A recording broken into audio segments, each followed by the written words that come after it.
kwenye video inayofuata nitazungumzia sababu zingine ambazo zinaweza kuwa ni leading cause ya wewe kushindwa kupata ujauzito, lakini nitaelezea kwa undani zaidi ni namna gani unaweza kutumia mzunguko wako wa hedhi kuweza kupata ujauzito kirahisi. Kwa hiyo usije kusikiza video inayofuata. Leo nitaenda kuzungumzia mambo matano ambayo yanaweza kuwa ni leading cause ya infertility au ugumba kwa wanawake wengi. Kimsingi swala la ugumba kwa wanawake ni swala ambalo limekuwa likiwachanganya sana, na wengi wamekuwa wakichukua matokeo ambayo kimsingi baadaye yanakuja kuwa ni maumivu kwao.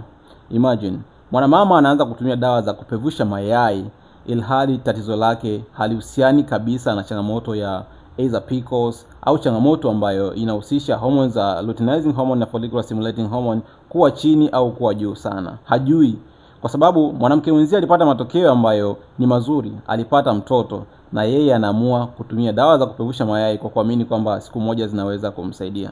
Lakini wengine wameenda mbali zaidi, wamekuwa wakitumia hizi dawa kama sehemu ya kuhitaji kupata watoto ambao ni mapacha, kitu ambacho si kibaya, lakini inaweza kuwa na madhara endapo itatumia kwenye kiwango ambacho si sahihi. Kwa mfano, mwanamama anatumia dawa za kupevusha mayai either clomiphene au letrozole, lakini mwisho wa siku alikuwa na changamoto ya fibroid au alikuwa na changamoto ya ovarian cyst na pekee ile hali kuworse, au anakuja anapata changamoto ya ovarian hyperstimulation inakuja kumletea madhara. Na dawa hizi kimsingi endapo zitatumika vibaya inaweza kupelekea changamoto hata ya life threatening. Kwa hiyo mwanamama, kabla hujachukua hatua yoyote ya kimatibabu, unahitaji kuzungumza na daktari wako akufanyia vipimo vya kina na aweze kukushauri juu ya hali yako ya kiafya kabla haujaharibu. Sasa mambo matano ambayo nitaenda kuyazungumza yanaweza kuwa ni sababu ambayo itakupelekea mwanamama uendelee kuwa mgumba bila ya wewe kujijua.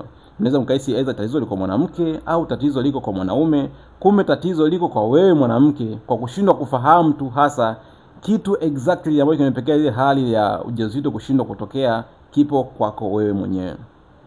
Jambo la kwanza ambalo nitaenda kulizungumzia hapa ni changamoto ya polycystic ovarian syndrome au PCOS au PCOS. Lakini hapa mbele wataalamu wanataka kuupdate changamoto kwa sababu inaonekana ni changamoto ambayo imechukua eneo kubwa sana na sasa imeanza kuwa termed as PMOS, polyendocrine metabolic ovarian syndrome. Ni termu ambayo ni broad na imechukua eneo kubwa tofauti na tulivyokuwa tunaitazama mwanzo. Okay, hilo si jambo la msingi ambalo limetuleta hapa leo.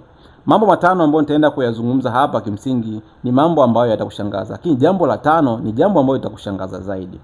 Jambo la kwanza ambalo nitaenda kulizungumzia hapa ni hili la polycystic ovarian syndrome au PCOS. Ni jambo ambalo limekuwa ni leading cause kwa wanawake wengi kushindwa kupata ujauzito kwa sababu ina uhusiano wa moja kwa moja na hormones za mwanamama. Mwanamama ili apate ujauzito tunahitaji yai liweze kupevuka, aweze kupata ovulation. Sasa ukiwa na changamoto ya polycystic ovarian syndrome hauwezi kupata ovulation, na hivyo itafanya swala la ujauzito kutokea iendelee kuwa ni historia. Lakini changamoto ya polycystic ovarian syndrome ina uhusiano wa moja kwa moja na changamoto ya insulin resistance, kitu ambacho kama hakitotibiwa completely itafanya zoezi la kupevuka kwa mayai au kutokea kwa ovulation iendelee kuwa ni story. Hivyo unapoenda kwa mtaalamu wako wa afya, anaweza kuchukua hatua ya kufanyia vipimo na kufanya consultation sahihi ili aone ni namna gani anaweza kusaidia juu ya changamoto yako ya polycystic ovarian syndrome. Either daktari wako wa changamoto za uzazi, gynecologist, anaweza kusuggest vipimo kama abdominal pelvic ultrasound ili kuangalia kama PCOS zimefikia kwenye hatua gani. Either una changamoto hiyo peke yake au una changamoto nyingine ambayo kimsingi inahitaji kupatiwa ufumbuzi. Lakini pia daktari wako wa changamoto za uzazi kwa maana gynecologist anaweza kuprescribe dawa baada ya kujiridhisha kwamba una changamoto ya PCOS ili aweze kusaidia. Dawa kama metformin kwa ajili ya kuregulate kiwango cha sukari kwa maana ya kupambana na changamoto ya insulin resistance. Anaweza kuprescribe dawa kama clomiphene kwa ajili ya kusaidia kupevusha mayai kwa sababu ukiwa na PCOS mayai ni kwamba yatashindwa kupevuka kabisa. Lakini daktari wako anaweza kupatia dawa nyingine kwa ajili ya kuweka homoni zako sawa sawa, kwa sababu moja kati ya mambo ambayo yanakupelekea kupata changamoto ya polycystic ovarian syndrome ni changamoto ya homoni zako kuwa kwenye uwiano ambao sio mzuri. Hilo ni jambo la kwanza na ni jambo ambalo linahitaji kuangaliwa kwa ukaribu kwa kina mama wengi kabla hawajachukua hatua ya kutumia dawa, kwa sababu huenda ikawa ina maumivu na huenda ukafanya makosa ambayo yatakugharimu kuliko hata kuacha kufanya matibabu kabisa. Jambo la pili ambalo tutaenda kuangalia ni changamoto ya infection kwenye kizazi, hasa chronic infection au chronic disease kama PID. Hii ni changamoto ambayo kwa wanawake wengi imekuwa ni sababu mama ya wao kushindwa kupata ujauzito, kwa sababu inaweza kuwa na matokeo mengi mabaya hapo mbele kama itaachwa bila kufanyiwa matibabu kwa usahihi.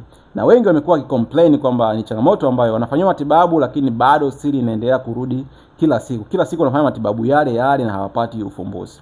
Sasa mind you, changamoto ya pelvic inflammatory disease au PID, mashambulizi kwenye eneo la nyonga au mashambulizi kwenye kizazi, yanaweza kuwa ni mashambulizi yanayotokana na bakteria, yanaweza kuwa ni mashambulizi ambayo yanatokana na protozoa, vimelea hawa, au yanaweza kuwa ni mashambulizi ambayo yanatokana na fungal, viral and so on. Kwa hiyo kabla ya kuchukua hata maamuzi ya kutumia dawa fulani kwa ajili ya kumanage hii changamoto, unahitaji kujua exactly ni aina gani ya kimelea unaenda naye kupambana naye. Na je, changamoto imefikia kwenye ukubwa gani? Kwa mfano, ukiwa na PID ya muda mrefu, inaweza kupelekea kupata makovu kwenye kizazi. Lakini inaweza kupelekea mirija yako ya uzazi kuwa na maji. Sawa? Unaita salpingitis. Sawa? Lakini inaweza kupelekea changamoto ya kupata adhesions kwenye mirija yako ya uzazi. Lakini kunaweza kuwa kuna maji ndani ya kizazi, kitu ambacho kinaweza kuwa ni kinapelekea ugumu kwa wewe kupata ujauzito. Kwa hiyo kama una changamoto ya PID au pelvic inflammatory diseases, daktari wako ameconfirm baada ya kufanyia vipimo, unahitaji kupata tiba sahihi ili kuweza kuondosha hiyo changamoto, na changamoto yako ya ugumba inaweza kaa imeishia pale kutokea hapo, kwa sababu huenda sababu pekee ni changamoto ya infection kwenye kizazi. Hilo ni jambo la pili ambalo tumelizungumzia. Lakini jambo la tatu ambalo naenda kulizungumzia hapa ni changamoto ya tube blockage.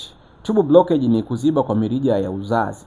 Mirija ya uzazi inapoziba itakuwa ni ngumu na inawezekana isiwezekane kabisa kupata ujauzito, kwa sababu ili ujauzito utokee tunahitaji kufanyike fertilization au kukutana kati ya mbegu kutoka kwa mwanaume, lakini kuwa na yai ambayo tayari imeshapevuka kutoka kwa mwanamke viweze kukutana na kubond together ndio ujauzito uweze kutokea. Sasa kunakuwa na tube blockage au mirija ya uzazi imeziba, itakuwa ni ngumu sana kwa ujauzito kutokea, kwa sababu mbegu itashindwa kusafiri na kwenda kukutana na yai pale katikati kwenye mrija wa uzazi, eneo ambalo tunaliita ampulla kitaalamu. Sasa wengi wamekuwa wakihisi kwamba labda yai likishapevuka linatoka kule lilipo inakuja mpaka kwenye mji wa mimba. Hapana, si sahihi. Yai inapopevuka litatoka litakuja mpaka katikati ya mrija kwa kusukumwa na zile ciliary. Sawa? Likifika pale ndio mbegu itaenda pale kubind together pamoja na ile yai na then ujauzito kutokea. Kwa hiyo mirija yako ya uzazi inapokuwa imeziba au inapokuwa na adhesions, sawa, itakuwa ni ngumu kwa ile mbegu kuweza kusafiri na kufika kule. Na ikitokea umepata ujauzito, wengi wanaangukia kwenye changamoto ya kupata ectopic pregnancy. Kwa maana tayari ujauzito umetokea, lakini mwisho wa siku ile zygote inashindwa kusafiri kurudi kwenye mji wa mimba kuweza kujishikiza, na mwisho wa siku inabakia pale pale kwenye mrija au inasogea kidogo tu mbele ya mrija, then ujauzito unaanza kukua kutokea pale. Kitu ambacho kama hakitogundulika mapema itapelekea hata mrija wako wa uzazi kuja kukatwa. Na what if ule mrija ambao umekatwa ndio mrija ambao ulikuwa na nguvu ya kuzalisha mayai, ya kupevusha mayai mengi? Ina maana wewe utahitaji nguvu ya ziada ili uweze kusaidiwa. Either upate daktari mzuri ya kufanya vipimo kwa usahihi, aweze kukushauri kwa usahihi, au hata ukienda mbali zaidi kama una uwezo unaweza kufanywa tiba ya IVF kwa ajili ya kama sehemu ya msaada wewe kupata ujauzito. Hilo ni jambo la tatu ambalo tumelizungumza. Jambo la nne ambalo inaweza kuwa ni leading cause ya wewe kushindwa kupata ujauzito ni changamoto ya ovarian cyst au kuwa na malengelenge au vimbe maji kwenye ovaries. Hii ni changamoto ambayo imekuwa ikiwatesa sana wakina mama. Wengi wamekuwa wakiambulia kupata maumivu kwenye flanks, pembeni huku kwenye kitovu, aidha side ya kushoto au side ya kulia, sawa? Maumivu makali wakati wa hedhi na kuwafanya hata wengi wakati tamaa kwamba hii kitu tayari hakiwezekani kabisa. Sasa ukiwa na changamoto hii, nasema unahitaji kuwa makini, kwa sababu wengi wamekuwa wakipewa dawa kwa ajili ya kwenda kuwasaidia kupata ujauzito, dawa za kupevusha mayai either clomiphene au letrozole, ikiwa hawajui kama tayari wana changamoto ya ovarian cyst. Sasa kimsingi kama utatumia dawa ya kupevusha mayai yoyote na ukiwa na changamoto ya ovarian cyst, ni kwamba zile cysts zitawoz, na either wakati mwingine inaweza kupelekea hata ukahitaji kufanywa operation kwa ajili ya kuweza kuziondoa zile cysts, kwa sababu zimeshakuwa kubwa zaidi na huwezi kutumia dawa kwa ajili ya kuzinyausha. Kwa hiyo mwanamama ambaye una struggle kwa kipindi kirefu kwa kutafuta ujauzito, hakikisha umefanya vipimo kugundua kama hauna changamoto ya ovarian cyst ili uweze kusaidika kirahisi. Changamoto ya mwisho ambayo amesema hii huenda ikakushangaza ni changamoto ya fibroid au vimbe nyama kwenye kizazi. Ukiwa na fibroid inawezekana ukawa na changamoto fulani ambazo uko nazo muda mrefu either, au ni changamoto tayari zimeshapiga hodi kwenye mwili wako hasa kama mwanamke. Na moja kati ya changamoto ni changamoto ya homoni zako kuwa kwenye uwiano ambao sio mzuri. aidha ukawa na homoni nyingi za estrogen kupitiliza, alafu tayari ule uvimbe maji au fibroid tayari imeshaanza kukua, inaweza kupelekea ule uvimbe ukakua maradufu, na kama utachelewa utahitaji hata kufanyiwa operation. Lakini hii sio muhimu. Muhimu ni kwamba unahitaji kwenda kuzungumza na mtaalamu wako vizuri kabla haujafanya chochote, kugundua kama una changamoto ya fibroid. Kwa mfano, mwanamama ambaye ana changamoto ya fibroid ambayo imekaribiana na fallopian tube, hii inaweza kuwa ni moja kati ya sababu ya tuseme huyu tayari ana tube blockage, kwa sababu itakuwa ni pale kuna bounce, sawa, au kutoka kuna uzito wa sperm kuweza kupenetrate na kuingia kwenye mirija, kwa sababu tayari kuna kitu ambacho kimedhibiti kwa namna fulani pale zile movement kuweza kutokea. Na what if ule mrija ambao tayari zile fibroid zimejitokeza pale nje au karibu yake ni mrija ambao tayari ndio ambao umeweza kupevusha mayai vizuri, au umeweza kupevusha yai vizuri kwenye mzunguko ambao uko nao kwa kipindi hicho. What if uvimbe umetokea kwa pale nje? Itakuwa ni ngumu kwa wewe kupata ujauzito. Wengi wamekuwa wakiogopa kwamba nikienda kufanya vipimo naweza nikaambiwa na uvimbe kwenye kizazi, alafu nikahitajika kufanyia operation, itakuwaje? Nitaendelea kuwa na stress, msongo wa mawazo, na nitakuwa ninaumia na kuhisi kwamba naenda kukata tamaa hata ya kupata mtoto. Lakini mind you, leo nimeamua kuzungumza na wakina mama kuhusu hili changamoto ya ugumba kwa wao wanawake au wakina mama. Ni vitu gani ambavyo ni sababu. Nataka nikutie nguvu kwamba wewe mwanamke ambaye unapitia nyakati ngumu kwenye kipindi chote hiki, unaweza kuitwa mama wakati wowote.